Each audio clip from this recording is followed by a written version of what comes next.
जय हिंद बच्चों, जय हिंद बच्चों। इस क्लास में जो है हम लोग क्लास 10th के अर्थशास्त्र का जो प्रथम अध्याय है उसका पूरा का पूरा ऑब्जेक्टिव करने वाले हैं इस क्लास को। और देखिए आप लोग जो हैं वह बहुत मेहनतों से जो हैं वह प्रथम चैप्टर को पढ़े हैं। आज आपका हिम्मत देखते हैं कि कितना है कि आप जो हैं इस पूरा का पूरा क्वेश्चन में से कितना क्वेश्चन को बना पाते हैं। आप में ताकत कितनी है, क्षमता कितनी है, सो अपने अपने ताकत को देख लीजिए और जो है आप लोग बताइएगा लास्ट में कि आप लोग का कितना सही हुआ है। ठीक है, तो चलिए आप लोग एकदम स्टार्ट हो जाइए। देखिए क्लास को स्टार्ट करने से पहले आप लोग 1 मिनट का मौन धारण कीजिए और अपना माता पिता का स्मरण करते हुए इस ऑब्जेक्टिव क्वेश्चन को बनाइए और देखिए कि आप लोग में कितना ताकत है, क्षमता कितना है। खास करके हम लड़कियों को कहते हैं और लड़का को भी। ठीक है, तो देखिए सबसे पहला जो है, चलो स्टार्ट हो जाओ।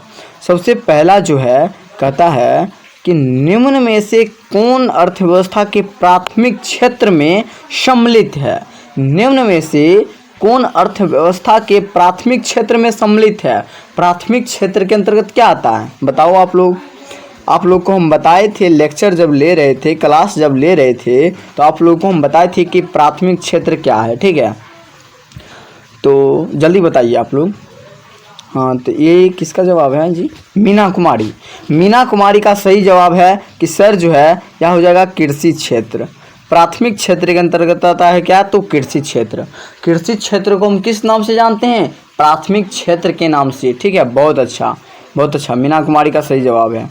अगला जो आपका ऑब्जेक्टिव है यह क्या कहता है कि किस क्षेत्र को प्राथमिक क्षेत्र में सम्मिलित है।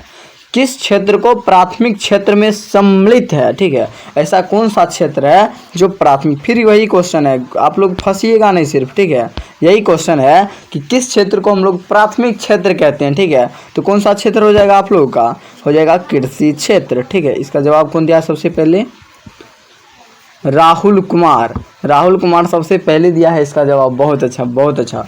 देखो लड़का भी एकदम पहला दी, लड़की ना थी मीना कुमारी ना, दूसरा दिया राहुल कुमार। बहुत अच्छा। ठीक है, प्राथमिक क्षेत्र को हम किस नाम से जानते हैं? तो कृषि क्षेत्र के नाम से। बहुत अच्छा। अगला क्वेश्चन के अंतर्गत हम लोग चलते हैं। देखिए अगला जो आपका क्वेश्चन है यह बहुत ज़्यादा इम्पोर्टेंट है। यह आपके एग्जाम में बहुत बार पूछा गया है कि भारत में योजना आयोग का गठन कब किया गया था। आप लोग को हम बताए थे जब लेक्चर ले रहे थे तो उसमें आप लोग को हम बताए थे कि योजना आयोग क्या होता है, योजना आयोग का गठन कब हुआ, कैसे हुआ, इसमें कितना सदस्य होते हैं, इसके अध्यक्ष कौन होते हैं। तो इन सारी चीज़ों को आप लोग को बताए थे। यदि आप लोग उस सब क्लास को नहीं देखे हैं तो जल्द से जा कर के उसको पहले देख लीजिए। चैनल पे जाइएगा, लिखिएगा क्या? तो रजनीश सर 10th वाला, क्या लिखिए ना है? रजनीश सर 10th वाला लिखकर एकदम आप लोग जो है उस पर देख लीजिए, लेक्चर को, क्लास को देख लीजिए, उसके बाद ऑब्जेक्टिव को बनाइए। ठीक है, देखिए भारतीय योजना आयोग का गठन कब हुआ इसका देखिए। सबसे पहला कौन दिया है जवाब? मीना कुमारी। फिर से मीना कुमारी का जवाब सबसे पहला आया है कि 15 मार्च 1950 को जो है वह भारत में योजना आयोग का क्या हुआ था? तो गठन हुआ था। बहुत अच्छा बहुत बेहतर। ठीक है, अच्छा आप लोग बताइए तो इसके जो है प्रथम अध्यक्ष कौन थे? योजना आयोग के प्रथम अध्यक्ष कौन थे? कोई बता सकता है? देखते हैं कौन बता पाता है। योजना आयोग के प्रथम अध्यक्ष कौन थे बताइए आप लोग। वाह, इसमें सबसे पहला जवाब दिया है, क्या नाम है जी?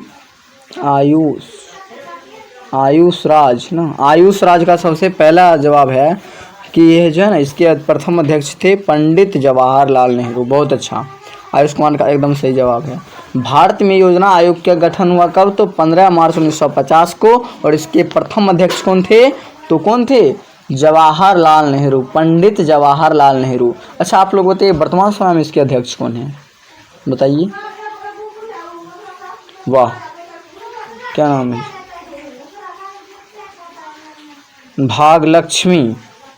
भागलक्ष्मी का जवाब आ रहा है कि सर वर्तमान समय जो है, हाँ चलो एकदम शॉर्ट में लिख देते, कोई दिक्कत नहीं है, बहुत छोटा छोटा है तो कोई दिक्कत नहीं, हम समझ लेंगे। ठीक है, चलो सही है। भाग्य लक्ष्मी का जवाब है कि सर भारत में योजना आयोग के वर्तमान में अध्यक्ष कौन है?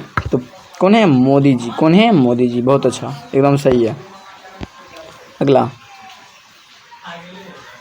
अगला जो क्वेश्चन है कहता है कि इनमें किस देश में मिश्रित अर्थव्यवस्था है? आप लोग को हम बताए थे कि दुनिया में जो है अपन भारत देश जो हम लोग रहते हैं किस देश में? भारत में। यह कौन सा अर्थव्यवस्था वाला है? तो मिश्रित अर्थव्यवस्था वाला। किस अर्थव्यवस्था वाला अपना देश है? मिश्रित अर्थव्यवस्था वाला। अच्छा आप लोग जो है वह बताइए तो अमेरिका, चीन जो है ये दोनों जो देश है वह किस अर्थव्यवस्था के अंतर्गत आता है? अमेरिका और चीन।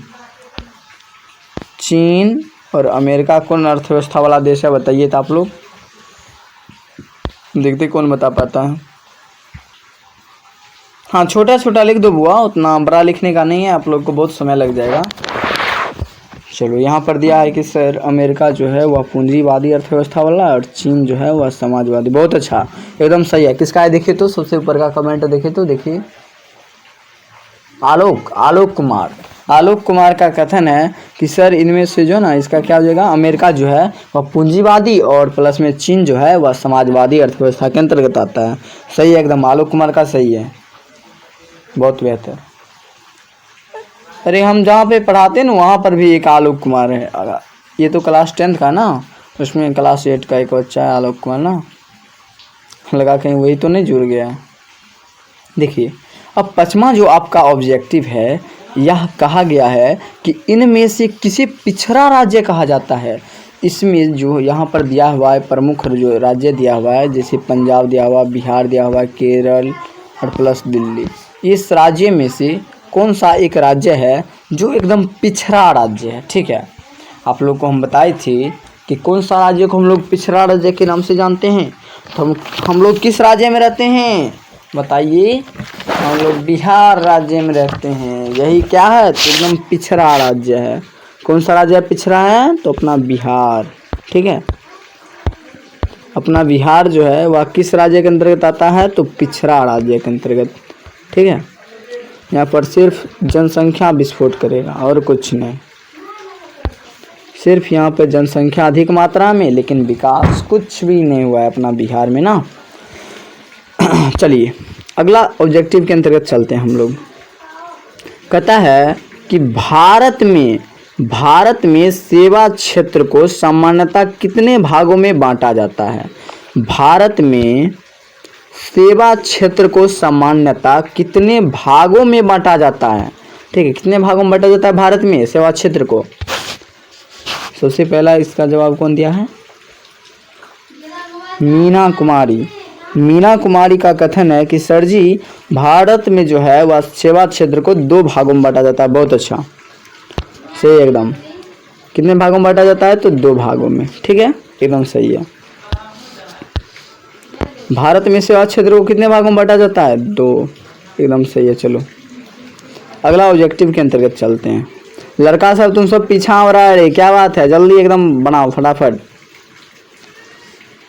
देखो इसमें कहा गया अगला ऑब्जेक्टिव कहता है कि अर्थव्यवस्था की आर्थिक क्रियाओं को कितने भागों में बांटा जा सकता है? अर्थव्यवस्था की जो है वह आर्थिक क्रिया, उसको कितने भागों में बांटा जा सकता है? देखते हैं इसका कौन जवाब दे पाता है। ये सब अच्छा से बताए हुए हैं। यदि आप लोग जो हैं नहीं मालूम है तो आप लोग जाइए फटाफट से क्लास को कर लीजिए, प्ले लिस्ट पर एकदम उपलब्ध है। ठीक है, चलो किसका है जवाब जी? देखिए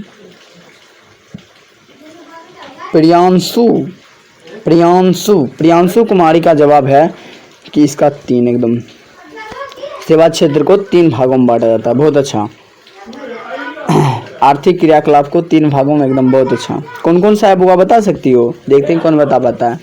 कौन कौन सा आर्थिक क्रियाकलाप है बताइए तो आप लोग।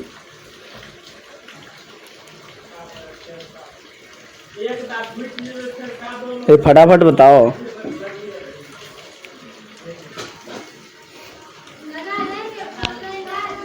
अभी तक नहीं आया इस सवाल का जवाब। देखो इसमें अगला जो क्वेश्चन है, क्वेश्चन कहता है कि सन 2008-9 के अनुसार भारत की औसत प्रति व्यक्ति आय कितनी है, ठीक है, आय कितना है या फिर आय है, कितना है आय बताइए तो आप लोग, कितना है, तो 25,494 रुपया। कितना रुपया है, 25,494, ठीक है। अगला ऑब्जेक्टिव के अंतर्गत चलते हैं।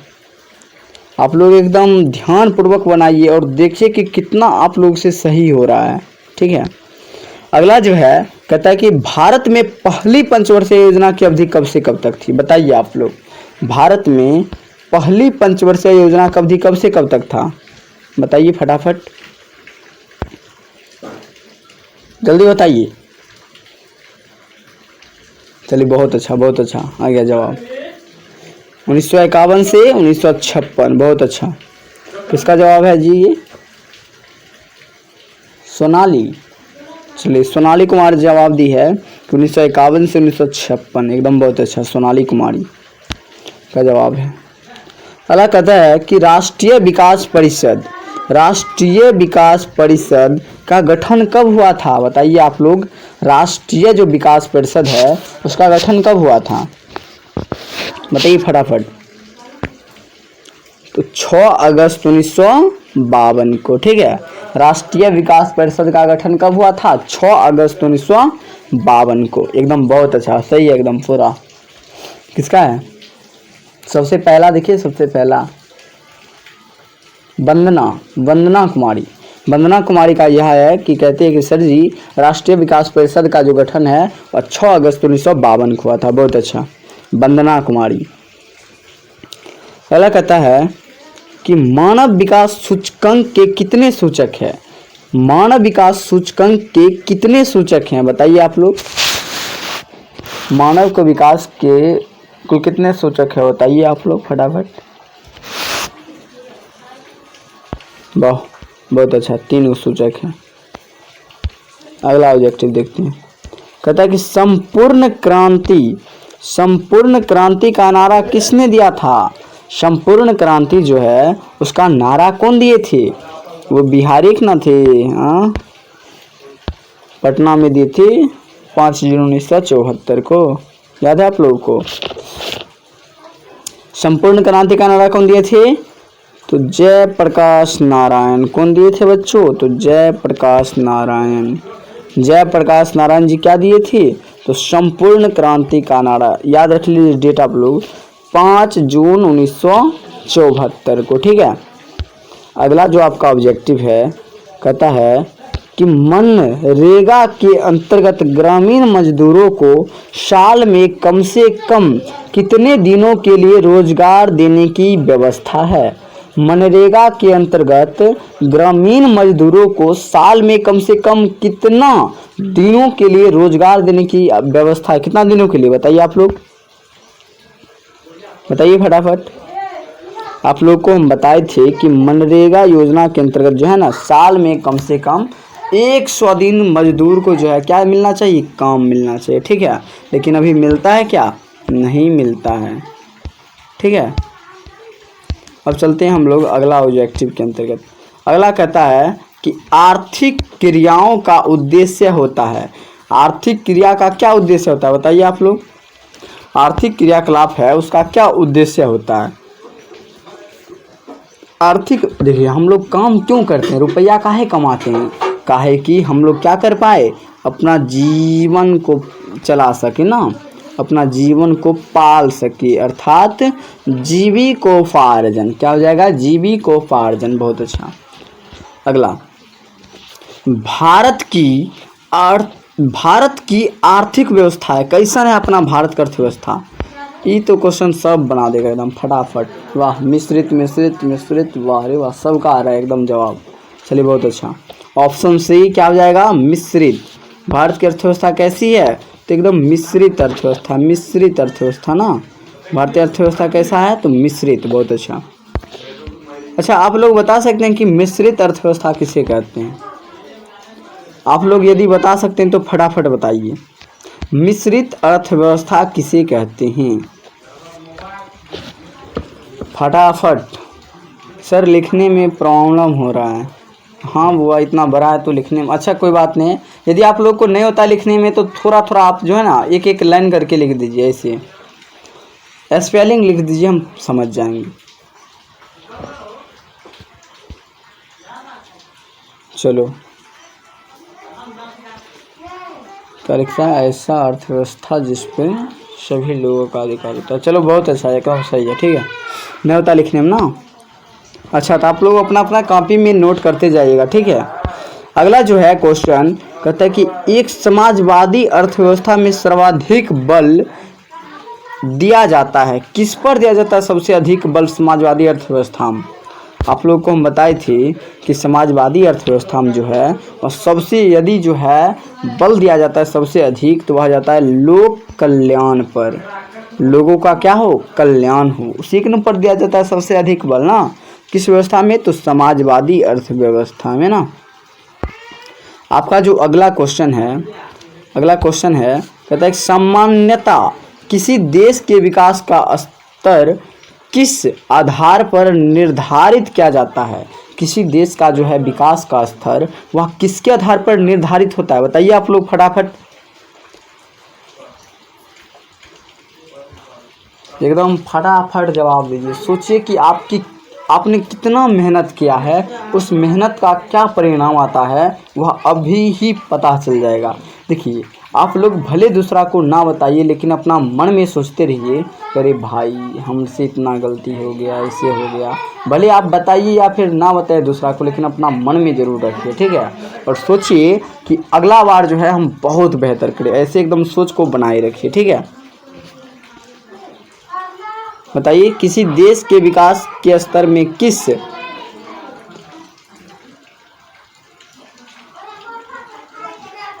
बताइए फटाफट, इसका क्या हो जाएगा? अरे सभी रहेगा ना। जैसे कि कोई देश का विकास के बारे में कैसे पता चलेगा? वहाँ का प्रति व्यक्ति आय बेहतर होना चाहिए ना, प्रति व्यक्ति आय बेहतर होना चाहिए, साक्षरता दर उच्च होना चाहिए, स्वास्थ्य अच्छा खासा होना चाहिए।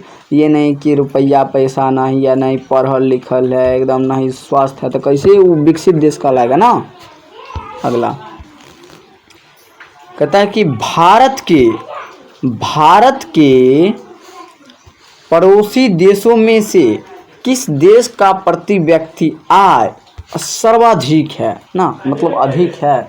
भारत के पड़ोसी देश का जो एक प्रमुख देश है वह बहुत छोटा सा देश है, उसका प्रति व्यक्ति आय बहुत अधिक है। वह कौन सा देश है? आप लोग बताइए वह कौन सा देश है?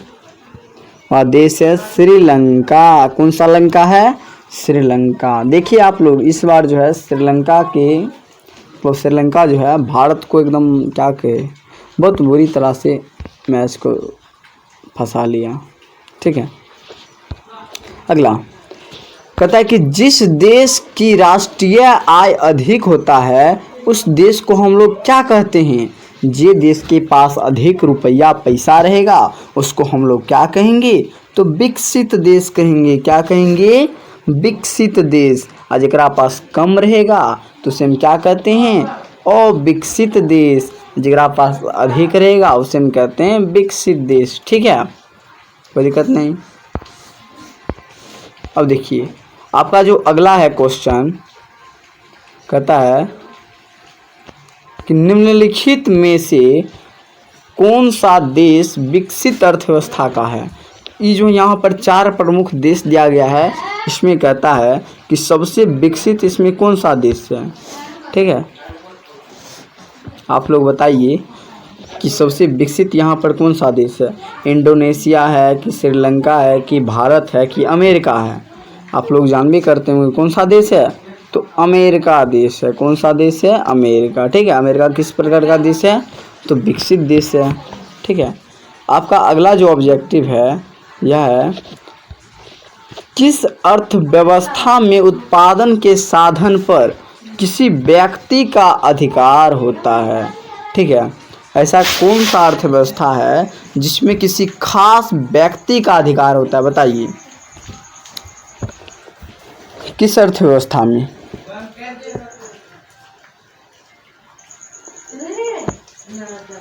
बताइए निजी संस्था का अधिकार किस पे होता है? तो पूंजीवादी अर्थव्यवस्था में। किस अर्थव्यवस्था में? पूंजीवादी अर्थव्यवस्था में उत्पादन के साधन पर किसका अधिकार होता है? तो किसी निजी व्यक्ति का अधिकार होता है ना। बहुत अच्छा। अगला कहता है बिहार में किसकी प्रधानता है? बिहार में सबसे अधिक मात्रा में क्या होता है बताइए? उद्योग होता है, या फिर पशुपालन होता है, या फिर कृषि होता है, या फिर खनिज होता है? बताइए क्या सबसे अधिक मात्रा में होता है? आप लोग जान भी करते हैं क्या होता है? तो कृषि होता है अपना बिहार में सबसे अधिक मात्रा में। क्या होता है? कृषि। यह पुराने ढंग से सब लोग खेती करेंगे, लो एकदम बुरा हाल है। ठीक है। अगला जो आपका है क्वेश्चन कहता है बिहार के आर्थिक पिछड़ेपन का प्रमुख कारण कौन सा है? बिहार जो अपना बिहार है इसके पिछड़ेपन अर्थात गरीबी होने का सबसे जो है प्रमुख कारण कौन सा है? बताइए आप लोग। जनसंख्या में तीव्र वृद्धि, या फिर कृषि पर अत्यधिक जनभारिता, या फिर अत्यधिक जनभार, ठीक है, या फिर बाढ़ तथा सूखा का प्रकोप, या फिर इनमें सभी? बताइए। तो ये सभी कारण से अपना बिहार क्या है? तो एकदम ज़्यादा एकदम पूरा का पूरा कैसन बनल है? तो पिछड़ा राज्य अपना बिहार ना।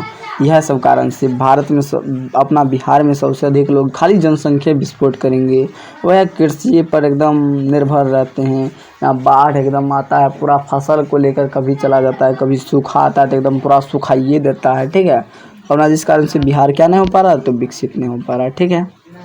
अगला जो है ऑब्जेक्टिव कहता है बिहार झारखंड विभाजन के पश्चात कौन सा उद्योग बिहार में रह गया? ठीक है। बिहार और झारखंड का जब अलग हुआ था, झारखंड का हुआ था जब बिहार से अलग, तब अपना बिहार में कौन सा एक उद्योग रह गया था यहीं पे? बताइए आप लोग कौन सा रह गया था उद्योग? बताइए फटाफट कौन था उद्योग? तो सभी ना उद्योग रह गया, जैसे लोहा इस्पात उद्योग, चीनी उद्योग हो गया ना, कपड़ा उद्योग, और इनमें सभी। ऑप्शन डी हो जाएगा क्या? तो इनमें सभी एकदम सही है ना। अगला देखिए। अगला क्वेश्चन कहता है कि बिहार में जीवन यापन का मुख्य साधन क्या है? अपना जो बिहार है ना, यहाँ पर जीवन यापन मानव कैसे करता है? क्या काम करके? कृषि करके, कि उद्योग करके, कि व्यापार करके, कि इनमें सभी चीज करके? बताइए। तो प्रमुख रूप से क्या करता है यहाँ के लोग? क्या करता है? तो खेती करता है, अर्थात कृषि करता है ना। कृषि करके क्या करता है? तो अपना जीवन को जीता है। चलिए अगला जो ऑब्जेक्टिव है यहाँ पर है किस क्षेत्र को तृतीय क्षेत्र कहा जाता है? ऐसा कौन सा क्षेत्र है जिसे हम लोग क्या कहते हैं? तो तृतीय क्षेत्र कहते हैं। किस क्षेत्र को कहते हैं? बताइए। सबसे अधिक रुपया पैसा कौन क्षेत्र में? तो सेवा क्षेत्र में। किस क्षेत्र में? सेवा क्षेत्र में। तो यही न हुआ, तृतीय क्षेत्र को किस नाम से जानते हैं? तो सेवा क्षेत्र के नाम से। अगला है कि भारत में नीति आयोग की स्थापना कब हुई? भारत में जो है वह नीति आयोग की स्थापना कब हुई? बताइए। आप लोगों को बताई थी कि 1 जनवरी 2015 को भारत में क्या हुआ था? तो नीति आयोग की स्थापना हुआ था ना। भारत में नीति आयोग का स्थापना कब हुआ था? तो 1 जनवरी 2015 में ना। चलिए अगला जो आपका क्वेश्चन है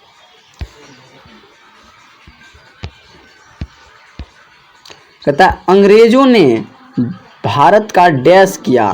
अंग्रेज जो है वह भारत का क्या कर दिया था? बताइए आप लोग। अंग्रेज जो है वह भारत का क्या किया था? विकास करके गया, कि शोषण करके गया, कि ए और बी दोनों करके गया, कि डी नंबर इनमें सब चीज़ कर गया? बताइए। देखते हैं कौन बता पाता है। ये क्वेश्चन को जो भी बच्चा बता देगा समझ जाएंगे कि वो बहुत ईमानदारी पूर्वक पढ़ता है, बहुत ईमानदारी पूर्वक। देखते हैं कौन बता पाता है। वाह, सबसे पहला है विशाल कुमार। विशाल कुमार का ऑप्शन सी। वाह, दोनों बहुत अच्छा। विशाल कुमार। बहुत बेहतर, बहुत बेहतर। विशाल कुमार कहता है कि सर सी नंबर हो जाएगा इसका क्या, तो ए एवं बी दोनों। देखिए आप लोग क्या मन में क्वेश्चन आता होगा, सर अंग्रेज जो है भारत का विकास भी किया था, तो हाँ भारत का विकास भी किया। जैसे रेलवे का विकास कौन किया, तो अंग्रेजी सब किया ना। बहुत चीज़ का विकास भी किया और बहुत चीज़ का क्या किया, शोषण भी किया। ऐसा नहीं कि सिर्फ विकास ही या फिर सिर्फ शोषण किया, दोनों चीज़ किया। ठीक है, ऑप्शन सी हो जाएगा इसका। आपका लास्ट क्वेश्चन है, देखिए लास्ट क्वेश्चन को कौन बना कर जाता है। क्वेश्चन है कि बिहार के विकास में एक बहुत बड़ा बाधा है। क्या चीज़ एक बहुत बड़ा बाधा है अपना बिहार के विकास में, बताइए क्या चीज़ है सबसे बड़ा बाधा। इसका देखते हैं सबसे लास्ट में कौन जवाब दे पाता है। सबसे लास्ट क्वेश्चन का जवाब कौन दे पाता है, देखते हैं। क्या नाम है जी, प्रीति कुमारी। प्रीति कुमारी का एकदम सही जवाब है ऑप्शन बी। क्या है, ऑप्शन बी, बाढ़। चलो बहुत अच्छा, प्रीति कुमारी लास्ट क्वेश्चन को बनाया, एकदम सही, बहुत बेहतर। आप लोग जो हैं इन सारे ऑब्जेक्टिव को बनाए हैं। आप लोग एकदम मन में सोचिए कि आप लोग जो हैं वह कितना क्वेश्चन को सॉल्व कर पाए। इसी प्रकार से आपके आसपास जितना भी बच्चा है सबसे क्वेश्चन बनवाइए और देखिए कि वो कितना बना पाता है ना। तब आप लोग को पता चलेगा कि वाह हम इतना मेहनत करते हैं। हम जो है इतना सोचिए कितना मम्मी पापा एकदम मेहनत करके पैसा कमा करके आप लोग को पढ़ने के लिए देते हैं। आप लोग एकदम सही से सदुपयोग कीजिए, ठीक है, दुरुपयोग कभी भी ना कीजिए, ठीक है। आप लोग एकदम, और याद रखिएगा रजनीश सर का क्लास जो है वह मुख्य रूप से इसका उद्देश्य क्या है, तो गरीब बच्चों को एकदम क्या करना, एकदम शिक्षित करना, पूरा एकदम अच्छा तरीका से एकदम फ्री में, 1 रुपया भी ना, और पूरा का पूरा इसको शिक्षित करना, ठीक है। तो आपके पास आसपास में जो भी गरीब बच्चा होगा उन सारे के पास आप लोग वीडियो को शेयर करके बता दीजिए कि रजनीश सर के क्लास पे आकर के अच्छा से पढ़ सकता है, ठीक है। बहुत बहुत धन्यवाद। आप लोग एक चीज़ और, आप लोग जो हैं वह इसको करने से पहले आप लोग जाइए और प्ले लिस्ट में अर्थशास्त्र का जो है वह हम पूरा का पूरा लेक्चर लिए हुए हैं। आप लोग वहां जा कर के पूरा का पूरा एकदम देख लीजिए एक एक क्लास को, तब जाके आप लोग को कोई दिक्कत आने वाला नहीं है, ठीक है। चलिए अगला क्लास में हम लोग मिलते हैं। जय हिंद।